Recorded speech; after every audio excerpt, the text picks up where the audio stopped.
여러분 안녕하세요. 이슈로 보는 오늘날의 유럽, 우리 방송통신대학교 교양 과목 이 내용에 대한 내용 강의 내용을 약간 업데이트하는 차원에서 오늘도 시간 계속하고 있습니다. 그리고 이남용 교수님이 하고 계시는 그 팟캐스트 에스프레소하고 지금 같은 형식을 빌어서 콜라보레이션으로 지금 두 번째로 이남현 교수님께서 발표하실 예정이신데요. 마찬가지로 이남현 교수님의 발표 내용을 듣고 또 교수님들과 같이 토론하는 시간을 잠시 갖도록 하겠습니다. 네, 이남현 교수님 준비되셨으면 시작하셔도 될 것 같습니다. 네, 감사합니다. 저 소개받은 이남영입니다. 전에 이제 뭐 앞에나 또 준비하고 계실 신정 교수님 이런 내용들하고는 조금 동떨어진, 그리고 저도 사실은 잘 모르는 내용이기는 해요. 근데 최근에 몇 개 이제 보고서 보고, 그리고 뭐 뒤에 이야기하겠습니다만 약간 우리나라하고 좀 생각을 해볼 것들이 있지 않을까 싶어서 준비를 했습니다. 이제 저는 이탈리아의 이제 저성장을 이해하는 게 주제라고 할 수가 있고요. 어, 아이고, 죄송합니다. 저희 이제 좀 이야기들을, 크게 오늘 제가 지금 하려는 건 핵심적인 이탈리아 이야기는 세 개고, 그 앞에 이제, 정세현 교수님이 조금 이제 수업과 관련돼서 이슈 정리하셨던 것처럼, 뭐 그 이슈, 근황? 뭐 이슈, 근황 말이 좀 섞이는데, 뭐 그런 것들 정리하는 게 있고요. 그 다음에 이제, 저희 제목으로 뽑은 이탈리아의 저성장, 특히 이제 생산성 향상에 지체되는 그 상황에 대한 설명하고, 그럼 현재까지 이거에 대한 이제 크게 세 개의 설명들이 제시된 게 있습니다. 이 세 개의 설명들을 다행히도 또 이제 저희가 수업에서 다뤘던 내용들과 겹치는 것들이 있어서 좀 볼 거고요. 그다음에 이제 요 이야기들을 좀 정리해서 뭐 어떤 답은 아니고 그냥 이제 우리가 한번 생각을 뭘 해보자 뭐 이 정도로 이제 마무리를 하려고 합니다. 뭐 경제 이슈 근황이라고 했는데요. 사실 제가 지금 강의를 구성하고 이런 거는 얘기가 또 조금 틀이 뛰는 것 같긴 한데 제가 좋아하는 이제 페르낭 브로델이라는 프랑스의 이제 역사학자가 이제 세상을 보는 방법으로 이제 제시한 게 우리가 이제 3층 구조라고 부르는 건데요. 그러니까 가장 밑에는 이제 심해라고 부를 수 있는 바다라고 이야기를 하죠. 그냥 정말 잘 안 변하는. 그러니까 뭐 아주 안 변하는 건 아니지만 거의 진짜 변하지 않는. 뭐 아마도 우리가 지금 기억을 가지고 살아가는 이 상황에서의 요 사람들 사이에서는 거의 변하지 않을 그런 심해 이슈가 있고. 그러니까 가장 대표적인 게 사실 자연환경 같은 거죠. 뭐 지리적인 위치는 주어진 거니까 또 그거에 따라서 당연히 이제 기후하고 식생이 딱 주어지는 거죠. 이제 그런 것들. 그러면 이제 그 위에 해류라고 부를 수 있는 뭔가 변하기는 하는데 단순하게 짧게는 알 수 없는. 하지만 이제 크게 봐선 변해버린 우리가 뭐가 변했나 했는데 보면은 한 10년 전과 20년 전, 30년 전과는 우리가 다른 세상에서 살고 있는. 근데 하루하루는 그거를 모르죠. 하루하루는 그걸 모르는 이제 그런 부류가 있고 여기에 들어가는 게 이제 제도나 전통 같은 걸 거고. 그다음에 이제 우리가 매일매일 이제 눈에 마주치게 되는, 그러니까 바다의 겉표면에서 벌어지는 파도가 치는 일들이라고 이제 설명을 하고요. 저는 아마 이 중간쯤일 것 같아요. 요 사이. 해류하고 파도의 사이에서 벌어지는 일들이 저의 관심사고, 사실 저의 수업 내용들도 뭐 이런 걸로 거의 짜여져 있다라고 생각을 하면 좋을 것 같습니다. 뭐, 그랬을 때 이제 지금 제가 이제 다루고자 하는 이야기들로 다시 돌아가서 보면은, 그러니까 제가 이제 조금 얘기가 좀 왔다 갔다 할 수밖에 없었던 거 이제 좀 설명을 드린 거고, 저희가 이제 크게 벌어졌던 일은 이제 브렉시트하고 코로나19, 러시아의 우크라이나 침공이라는 이제 이벤트들, 사건들이 벌어졌고요. 이게 이제 경제적으로 본다라면, 팬데믹이라고 부를 수 있는 이 코로나19 이 상황에서는 결국, 저희 또 에스프레소에서 했던 코로나19 특집 때도 이야기했던 거지만, 저희 이제 기억하는 것처럼 출근을 잘 이제 과거만큼 딱 그런 시간에 출근을 했던 건 아니죠. 나중에 조정들이 이루어지지만 단기적으로는 이제 출근 같은 게 이루어지지 않고 이러니까 당연히 생산 활동이 위축됩니다. 그러니까 만들어지는 게 없고 그러니까 이제 이와 동시에 소비가 이제 감소하게 될 테니까 그러면 이제 정부가 그걸 메꾸는 거죠. 정부 지출의 증가로 메꾸게 되는 거고. 다음에 이제 전쟁이 터지면서 저희 이야기한 것처럼 이제 에너지 문제가 생겼고 또 원자재 공급, 특히 이제 우크라이나의 경우는 이제 우리가 고등학교 때부터 배우는 그 흑토지대라고 하는 전 세계에서 가장 많은 곡물을 생산하는 뭐 그런 지역에서의 생산량이 감소를 하는 거니까 이제 공급의 감소가 생기게 됩니다. 즉 팬데믹으로도 공급 감소가 있었고 전쟁으로도 공급 감소가 있었고 그다음에 정부는 이제 그거 해결하기 위해서 지출을 증가하는 게 나타나니까 경제적으로는 이제 그렇다면 그 결과는 인플레이션으로 나타날 수밖에 없다라는 이야기를 하게 되거든요. 그래서 그 이제 인플레이션 상황을 이제 겪게 되고 지금 이제 인플레이션 이제 어떻게 이걸 이제 줄여갈 거냐 이 과정이 있고 여기서 이제 미국하고 유럽을 비교할 때 상대적으로 유럽이 조금 더 오래 걸릴 거다라는 이야기들이 일반적으로 나오고 있는 상황이긴 합니다.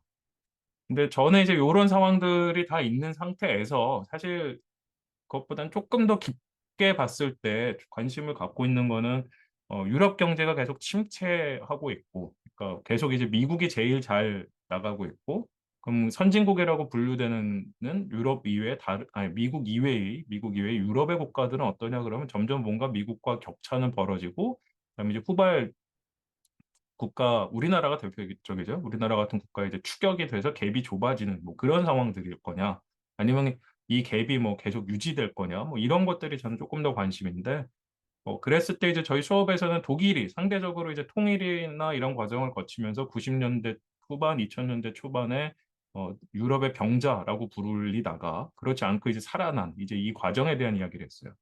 그리고 그러면서 이제 그 강의에서는 제가 우리 쌍둥이 칼이라고 부르는 찌빙글 henkel하고 그다음에 이탈리아의 이제 커피 제조 업체를 사례를 가지고 이제 시작을 했고 그러면서 이제 독일만 얘기하다 보니까 이탈리아 얘기는 거의 이제 안 다루게 돼서 그 이야기는 사실 독일이 잘 나간 것뿐만 아니라 이탈리아가 꽤 이제 정체된 부분이 있거든요. 이탈리아가 문제된 부분들이 있고 이거를 이제 다루지 않았다라는 생각이 들어가지고 또 다행히 이거가 관련된 이제 좀 읽을 만한 것들이 나와서 이제 오늘은 이탈리아에 관한 걸 좀 이야기를 하려고 합니다. 이제 이탈리아의 지체된 상태, 특히 이제 생산성과 관련된 이슈를 좀 볼 건데요. 그래서 지금 이제 이거는 2022년 작년에 이제 여름쯤에 이제 IMF에서 나온 보고서입니다. 그래서 97년부터 이제 21년까지의 경제 성장률에 관한 이제 데이터인데, 지금 이제 그래프에서도 보면 알 수 있는 것처럼 97년부터 2007년 사이 정도까지, 그러니까 유로화가 도입되고 유로화 도입 초기쯤인 거죠. 초기쯤까지는 보면 대략 연평균 1.5%의 이제 성장이었는데, 이제 2010년에서 2011년, 그러니까 그 전 세계적인 이제 금융위기 생겼을 때죠. 금융위기가 생기고 저희 이때 동영상 강의에서도 제가 다뤘습니다만 유로화를 흔드는 상황이 벌어진 그때 이제 피그스라고 그랬죠. 뭐 좀 이제 속칭으로 포르투갈, 뭐 그리스, 스페인, 이탈리아 이런 나라들의 이제 충격이 가해지면서 그러면서 이제 성장률이 1.3%대로 떨어집니다. 근데 이제 그러면 이제 여기서 회복돼서 다시 1.5나 이렇게 돌아가야 될 텐데 그러질 못하고 이탈리아는 이제 2014, 19년 기준으로 보면 0.8% 정도로 이제 더 떨어지는 상태가 되고요. 다음에 이제 여기 지금 훅 떨어진 때가 이제 우리 아까 코로나19 때입니다. 코로나19 상태 때고 뭐 당연히 이때는 그냥 떨어질 수밖에 없죠. 떨어질 수밖에 없고 그런데 이제 보면은 상대적으로 꽤 빠르게 이제 이전 요 직전 14년, 19년의 상태를 회복한다라는 거를 이제 우리가 알 수는 있습니다. 그러니까 상대적으로 코로나19의 충격이라는 게 그렇게 막 심대한, 물론 이제 많은 생명을 앗아가고 뭐큰 충격이긴 하지만 뭐 생산 측면에서 보면은 빠르게 의외로 또 빠르게 회복이 되는 이제 그 정도라고 이제 이해를 할 수가 있을 것 같고요. 그러다 보니 사실 문제는 이제 이건 거죠. 점점점 뭐가 하향 국면에 있는 상태, 그러니까 회복을 하긴 하는데 이게 좋았던 호시절이 아니라 요 직전에 안 좋아지는 그 시절로 돌아가는 정도가 돼버리는 게 이제 오히려 더 이슈가 돼버린 상태라고 저는 이해를 하고 있습니다. 자, 그러면 이야기를 조금 더 이제 보려고 하는 건데요. 이제 그럼 이탈리아만 그러냐? 그렇진 않은 겁니다. 그러니까 같은 유로존 내에서 이제 보게 되면은 지금 이제 요 그래프 왼쪽에 있는 그래프인데요. 같은 유로존 내에서 볼 때 상대적으로 이제 프랑스, 그러니까 유로존 전체 평균은 요 이전이고 그와 비슷하게 독일하고 프랑스가 2010년대 이후로 보면은 유로존 전체 평균에 뭐 앞서거니 뒤서거니 하는 이제 그런 상태다라는 거죠. 근데 이제 보면 이탈리아는 뭐 대략 요 2005년 정도니까 사실은 이제 금융위기 터지기 전부터인 거죠. 그리고 물론 이제 금융위기가 큰 타격이 되긴 했는데 그 이후로는 이제 요 트렌드의 회복이라기보다는 그냥 쭉 꺼져나가는 상태에 훨씬 더 가까운 모습을 보인다라는 겁니다. 그리고 우리가 이제 알고 있는 이탈리아 경제 특징 중에 하나가 이제 북부하고 남부의 격차인데, 남부는 상대적으로 이제 좀 좋긴 합니다. 이탈리아에서 가장 이제 패스티스트 그로잉한 리전이어서 북부는 상대적으로 괜찮긴 하지만 여전히 보면 유로존 전체하고 프랑스, 독일 평균에 비하면 못 미치는 상태다라는 거죠.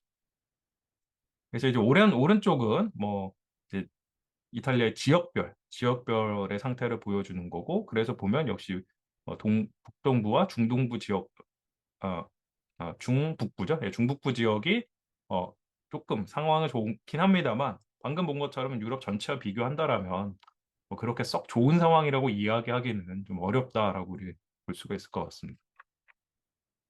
다음 이건 이제 노미널 GDP여서 저희 이제 명목 성장이라고 그러는 거죠. 물가 상승이 반영되지 않은 이제 그 상태인데, 그랬을 때 이제 이거를 이제 쪼개보는 거죠. 쪼개보게 되면 요 가장 많은 지금 설명 부분으로 표현을 할 수 있는 게 사실은 물가에 의해서 마치 뭔가 더 늘어난 것처럼 보이는 부분. 사실 이런 것들을 이제 없애는 게 이제 실질 GDP의 표현인데요. 지금 이제 실질이 아니라 노, 노미널이라는 걸 사용함으로써 그러니까 어떠한 일들이 벌어지는지를 좀 쪼개서 보겠다는 겁니다. 그럼 사실 유럽 전체로 봤을 때에도 뭐 이탈리아, 독일, 프랑스, 스페인 모두 다 물가에 의해서 뭔가 마치 뭐가 더 늘어난 것처럼. 그러니까 뭐냐면은 저희가 이제 화폐 단위로 GDP를 측정하니까 이 연필 한 자루가 작년에 1,000원이었는데 똑같이 올해 연필을 한 자루 만들었어요. 그럼 이제 사람들은 연필을 작년이나 올해는 한 자루 쓰고 있는 거니까 사람들이 누리게 되는 이득이라는 건 똑같은 거거든요. 근데 우리는 GDP를 이제 화폐 단위로 측정을 하니까 작년에 이게 1,000원이었는데 올해 1,500원이 되면 마치 오른 것처럼 보이는 거죠. 근데 이걸 이제 화폐 단위로 측정할 수밖에 없는 게 연필뿐만 아니라 우리가 여러 가지를 생활에서 누리게 되잖아요. 그러니까 이 모든 걸 다 합산하려면 결국은 하나의 기준으로 화폐를 쓸 수밖에 없는 거죠. 근데 이제 그러면 방금처럼 물가 상승에 의한 거를 우리가 조금 감안을 할 필요가 있는 거죠. 어, 결국 우리가 사실 누리는 거는 뭐 10,000원의 삶을 사냐, 15,000원의 삶을 사느냐가 아니라 10,000원으로 연필 한 자루를 썼느냐, 15,000원으로 연필 한 자루 반을 썼느냐, 두 자루를 썼느냐. 내가 쓸 수 있는 재화의 양이 늘어나는 게 중요하다고 보는 거니까요. 그래서 이제 지금 이렇게 노미널과 실질을 나눠서 이제 보게 되고, 지금 물가 상승의 효과를 이제 발라낸다고 저는 표현하는데 이제 없애주는 겁니다. 그래서 보면 스페인이 되게 물가 상승의 반영이 높긴 해요. 물가가 계속 뛴 거죠. 그렇긴 하지만 그와 동시에 리얼 GDP, 즉 실질, 그러니까 아까 이야기한 연필의 수가 늘어나는 것도 스페인은 충분히 반영이 돼 있습니다. 그러니까 꽤 뭔가 늘어난 거예요. 생산을 늘리고 있어요. 근데 이 부분에서 보면 이탈리아는 4% 수준으로 독일의 8.2%의 절반에 밖에 못 미칩니다. 스페인하고 뭐 현저히 격차가 나고, 어, 어, 이건 노동시간 증가군요. 죄송합니다. 노동시간 증가에 의한 거고, 요 리얼 GDP 맨 밑에 있는 거네요. 붉은색 부분인데, 그럼 대략 유럽 전체가 한 25% 수준 정도로 우리 평균을 볼 때, 이탈리아는 5.7%니까 기여도가 지금 보면 5배가 차이가 나는 거죠. 그러니까 이거는 상당히 좀 이탈리아가 생산에서 뭐가 큰 문제를 갖고 있다라고 우리 비교해서 이야기할 수 있다라는 거고요.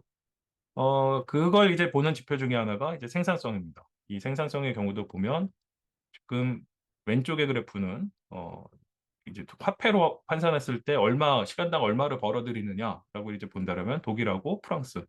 저는 사실 몰랐는데 프랑스가 독일보다 이렇게 좋은지 몰랐어요. 항상 프랑스에 대해서는 경제적으로 뭔가 과소평가는 이제 머릿속에 이제 그런 게 있는데 뭐 프랑스 사람들 다 알고 있고 이런 얘기하면 다 싫어하니까.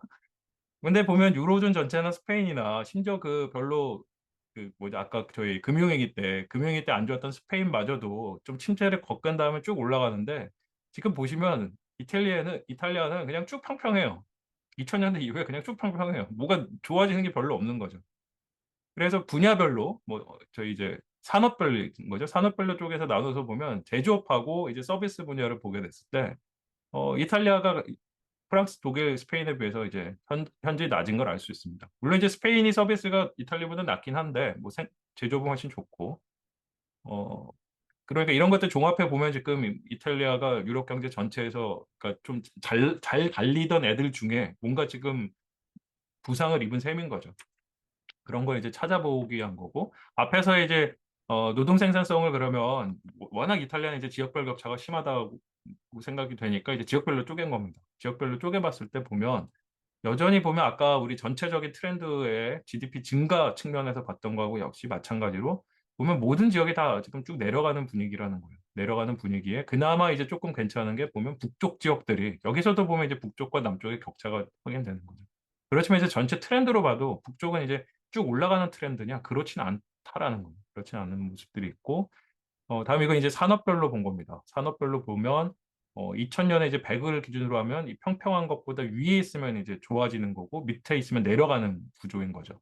그래서 보면 올라가는 건 지금 하나 정도죠. IT 쪽, ICT 쪽이 하나가 늘어나고 있고 그다음에 어, 내려가는 것들을 보면 이제 보면 컨스트럭션 건설 부분 지금 이제 이탈리아에서 가장 큰 게 건설 부분이고 특히 이런 쪽들이 이제 저숙련의 이런 건설 분야들이 이제 내려가는 모습들이 보이고 그다음 또 이슈가 되는 것 중에 하나가 지금 농업입니다.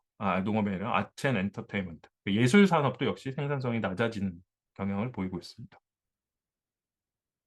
근데 사실 이런 분야들은 건설은 조금 다릅니다만 예술과 엔터테인먼트 같은 분야의 생산성을 높이는 건 매우 어려운 일이에요. 이건 매우 어려운 분야라서 아주 특이한 현상은 아닙니다만 지금 상황은 그렇다라고 할 수 있고 이제 이 그림은 지금 지역별 그다음에 아까 산업별을 이제 묶어서 그걸 동시에 이제 보는 식으로 보여주는 이제 데이터들입니다.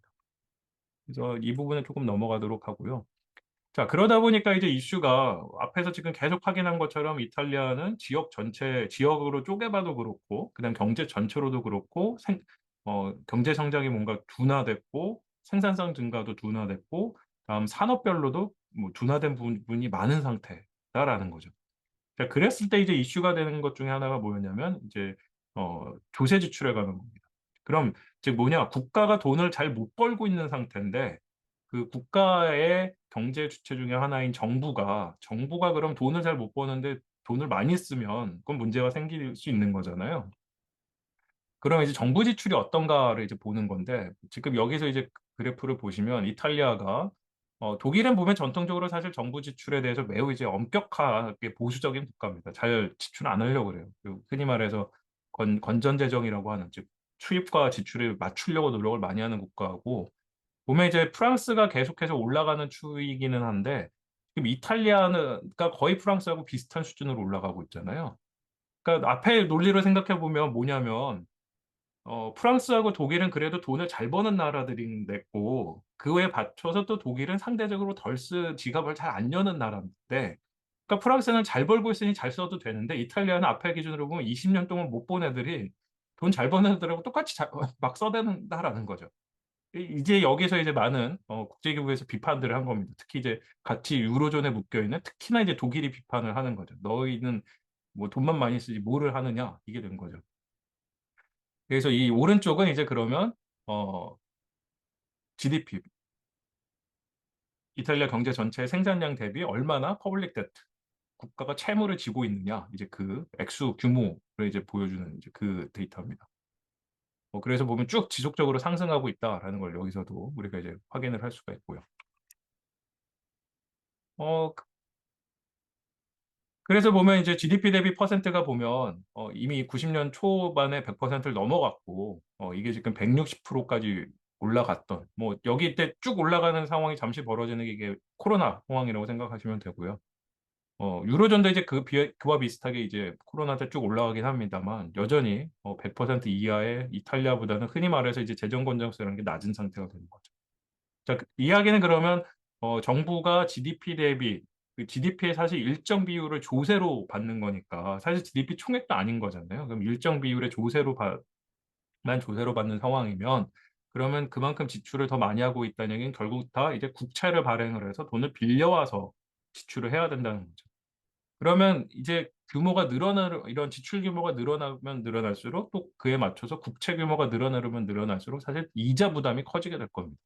이제 이자 부담이 늘어나고 있는 이제 그 추이와 그다음에 얼마나 재정적 지출이 지금 재정 적자를 보고 있는지를 이제 보여주는 상황이라고 이제 할 수가 있습니다. 그래서 보면 사실은 뒤에도 이야기하겠습니다만 이게 쭉 늘어나기만 하지는 않았어요. 이건 전체적으로 사실 줄여가는 추세에 있긴 해요. 줄여가는 추세에 있고 특히나 코로나 직전만 보면은 꽤 많이 줄였다는 걸 알 수 있죠. 다시 이제 반등하긴 했습니다만, 그럼 코로나 이슈라고 우리 생각할 수 있는 거고. 뭐 그래서 이제 요약해서 보면 이탈리아 경제는 사실 코로나19 충격에서 회복하는 중이라고 우리 이야기할 수 있고 좀 빠르게 생각보다 빠르게 간다고 할 수 있습니다. 근데 문제는 이제 장기적으로 지금 다른 선진국 유럽 경제 다른 선진국에 비해서 성장이 좀 둔화돼 있고 그 내용을 보면 노동 생산성의 향상이 없다와 산업별 격차, 지역별 거리가 크다라는 겁니다.